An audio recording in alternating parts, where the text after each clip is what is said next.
Hey folks, welcome into the News 12 Now desk. Thanks for tuning in to our digital content here on News 12. I'm joined by Hallie Turner here. We're talking today about a case that we've been following now for a few months. Hallie's had her finger on the pulse in this, kind of keeping up with family. It's about the case of Krystal Anderson. Now she's the Aiken County mom. She was missing for a while. Family was kind of left in the dark with what was going on. Turns out her boyfriend, Tony Berry, is now charged with her murder, been denied bond, now sitting in jail. We're going to kind of run through the timeline. Hallie's been speaking with the family a lot during this case, so she'll kind of fill in some gaps. And then we have some new developments today as well. So let's kind of go back to the beginning here, Hallie. Family reports Krystal missing August 23rd. So this is something now we've been dealing with almost 4 months. They said they hadn't seen her since August 20th. So they start to get a little concerned, and they say this isn't something that she normally does, right? Yeah, absolutely. So, when they reported her missing, they turned to Tony, and Tony was like, well, I haven't seen her since August 20th. I was going to turn her in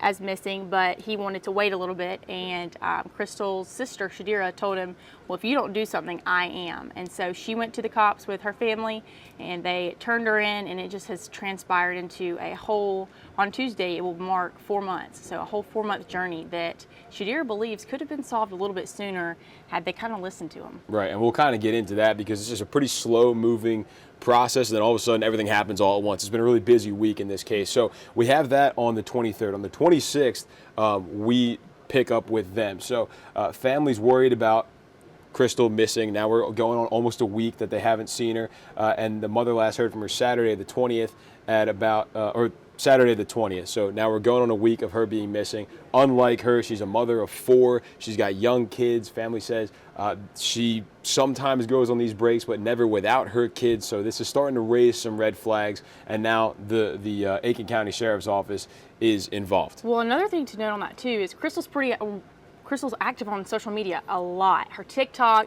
Instagram, Facebook, anything you can think of. She's showing her kids. Shadira talks about how she loved dressing them up for school, taking their pictures, and it was also the start of school. So the kids never missed school, and during this time frame, they actually weren't at school one of those days, and so they were kind of worried about that. And now, as we've said before, it's kind of ramped up, and kids have kind of been separated some to be with their fathers, so they can take care of them all. Yeah. But yeah, it's been a pretty crazy journey. Yeah, and now frustration's starting to grow at this point between the family and the Aiken County Sheriff's Office. So skip ahead now to September 5th. We're going 17 days without Krystal. Family feels like they're in the dark. We'll play a soundbite that we have from around that time from the family, just kind of showing their frustration. I feel very much in the dark because I have not received one phone call from Aiken County, not even a call of empathy. So again, that's 2 weeks, 2.5 weeks after Krystal's gone missing. And Aiken County at this point, when we reach out to them, they say they've expanded the search. So now at this point, Krystal's in a national database of missing people, and they've reached out to surrounding agencies to be aware from her. She's got ties in Raleigh or somewhere in North Carolina. So her sister actually lives in North Carolina, so she travels back and forth to visit family and in between. So okay, so now that's September 5th. The same day or maybe the next day, sometime that week, because this case is now being treated as missing persons for both Krystal and Tony. Mm-hmm. So this is where things start to shift, because now this week Tony comes into the Aiken County Sheriff's Office. What happened there? So he told Aiken County, hey, I'm not missing. I haven't been missing. Here I am. Let's talk. So Aiken County sits down, they question him, and when I spoke with the PIO, Captain Abdullah, he said they had no means for arrest at that time. So Tony walked out a free man, which really upset the family. They were, her sister Shadira really listened to that gut instinct. She was like, this doesn't feel right. And so Tony walked out a free man, and a couple days later, it revamped up again where they put out an arrest warrant for him. Yeah, and so they do put out the arrest warrant for Krystal Anderson's disappearance. At this point, they believe she's just kidnapping. Right, she's been kidnapped. And so September 28th now, the arrest warrant goes out for Tony Berry. He is arrested at some hotel or something here in Augusta. Not in Augusta. Not Augusta, excuse me. In South Carolina. My fault, excuse me, South Carolina. And like we said, up until this point, he's been listed as a missing person. So when he gets arrested, what's the family saying? So the family is relieved. It's a little bit of okay, Tony Berry's off the streets, but they don't believe they've gotten everyone. They still think that there's some more people out there that have kind of helped in this area. So Shadira and the family are thankful, but now they've got 4 children, still no mom, and also one of those children Tony and Krystal have a child together.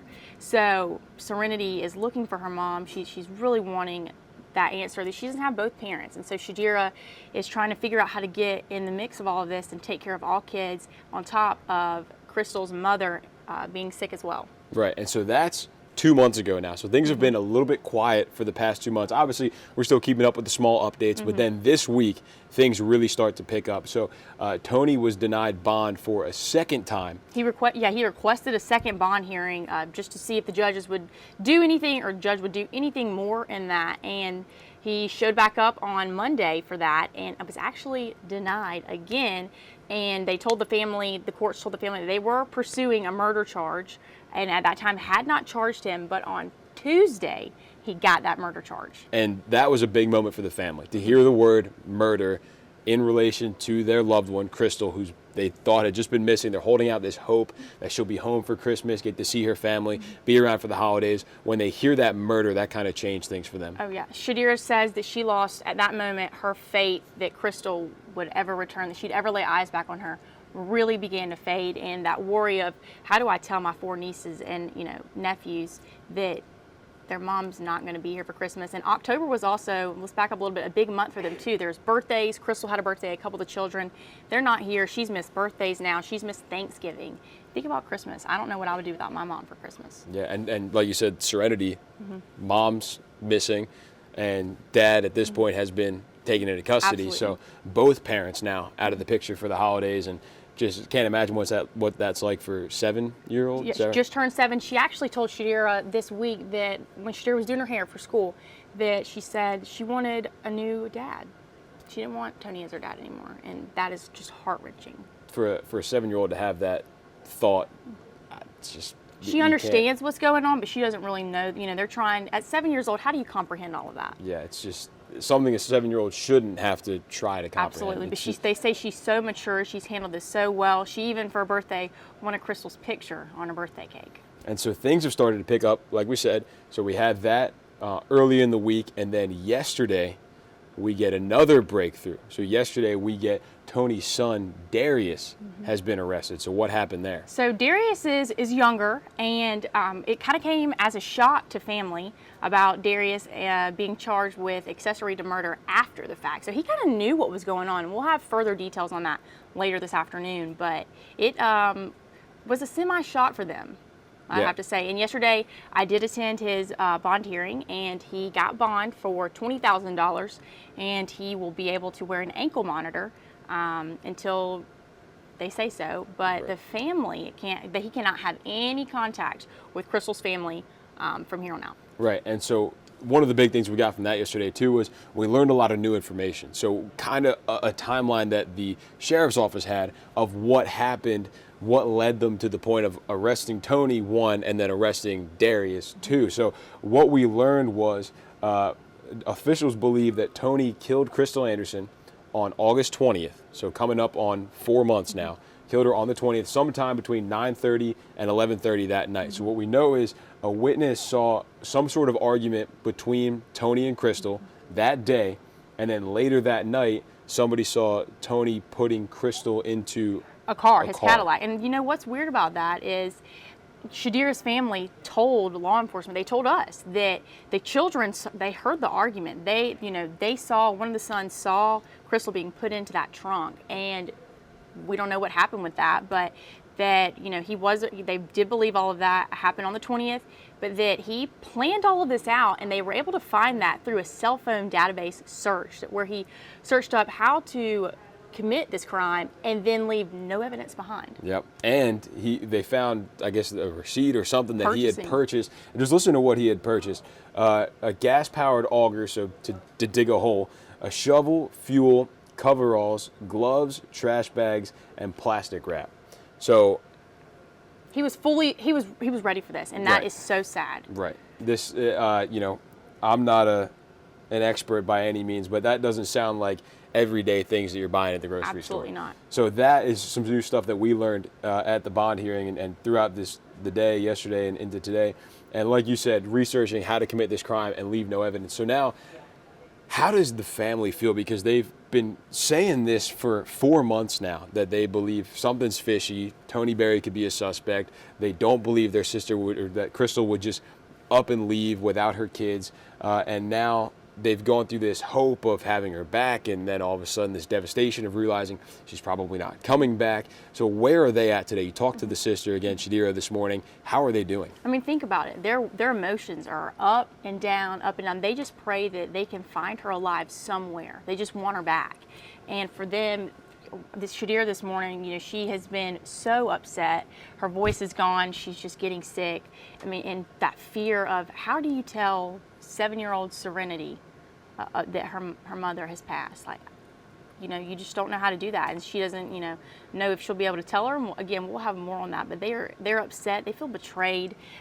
They say that if law enforcement may have listened to them a little bit sooner, what they were saying, that gut instinct, that they may not have been able to save Krystal, but it would have saved heartache of an extra couple of months of having to go through this, because the holiday season is not always an easy time for everyone. Right. And so you think about now the loss of a family member, but this child, you know, we go back to Serenity. We have 3 children who have lost a mother, and that is painful enough, but now to have a father behind bars. Yeah.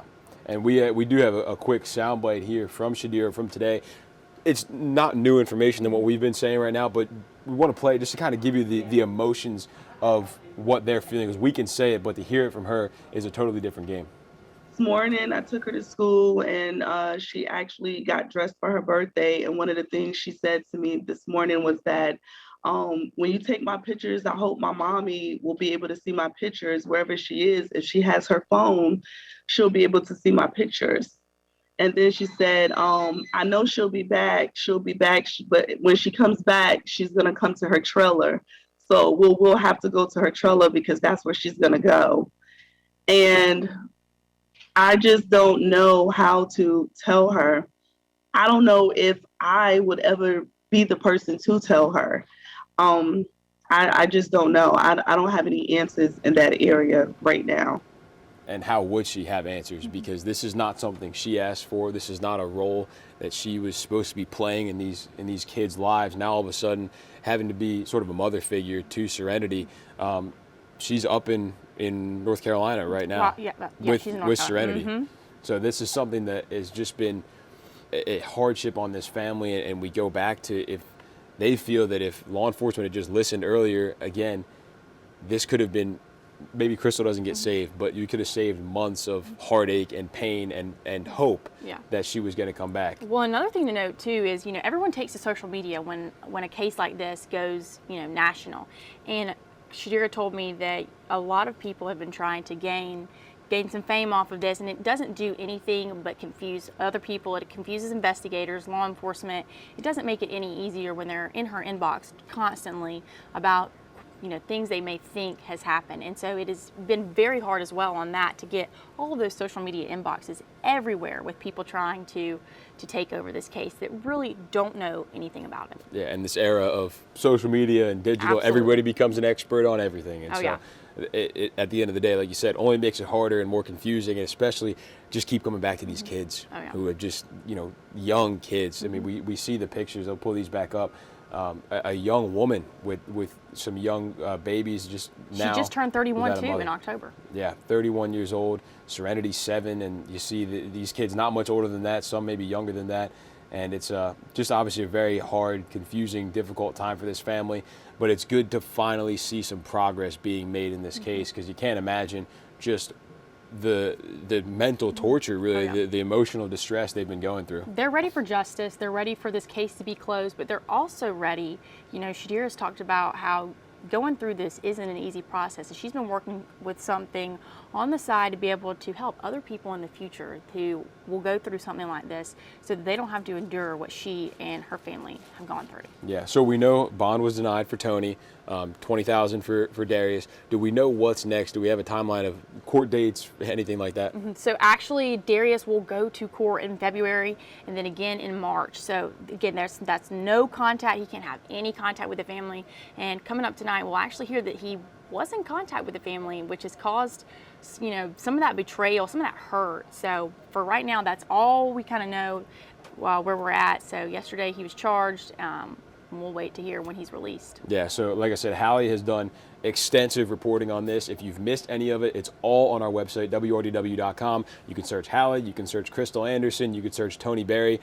In our latest story, all of the links to all of her stories are in there, so go check those out. She's been talking with the family for months now, doing a real good job getting all the latest information for us on that. So make sure you go and check that out. Hallie, we'll let you get back to work, and we've got, she's going to have more, like she said, on the communication between Darius and the family and just where the case lies coming up later this evening. So make sure to stay tuned for that and stick around for, the latest updates.